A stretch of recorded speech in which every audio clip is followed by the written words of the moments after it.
Hello mga mami! OFW ka bang tulad ko na matagal na dito sa abroad? Ako 10 years na po akong OFW na nagpakalayo-layo sa pamilya dahil sa pera. Akala ko madaling mag-abroad noon na 10 years na akong napakalayo dahil nga kulang pa rin. Alam mo ba, Mamshi, talagang may pera. Kung masipag ka lang, kahit nasa Pinas ka, may opportunity po tayo. Ang dami na dito sa social media.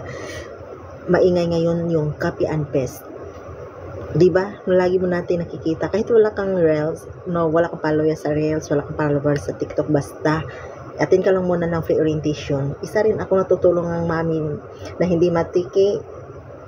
I'm a full-time maid here in Hong Kong, full-time caregiver, pero nag-try lang din ako. Attend ako ng free orientation, doon ko na kikita kung paano gawin, kasi may mga trainings po. Don't worry, attend ka lang muna, kasi doon mo makikita paano gawin, ikaw makikita paano siya, i-apply mo rin sa sarili mo, kasi sa akin, nagka-income na po ako. In fairness, Machino, talaga naman walang madaling, mahirap sa umpisa.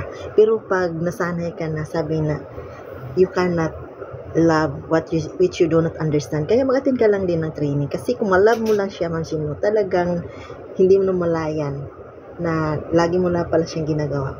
Kaya, try mo lang din. Attend ka lang ng free orientation. Ask mo lang ako, Ma'am Shino, kasi nabibigay ako ng free slots. Bigyan din kita ng time. Pero need mo rin willing to ka ba? Kasi nga, mahirap naman, magbibigay ako sa iyo ng time, pero ayaw mo pala. Kaya, hindi kami namimilit man siya. Share lang namin ang opportunity. Kung willing ka, andito lang kami. Isa rin akong nanay na nag-take rest. Ngayon, Ma'am Shi, nagka-income na rin po ako. Kaya, kayang-kaya mo rin.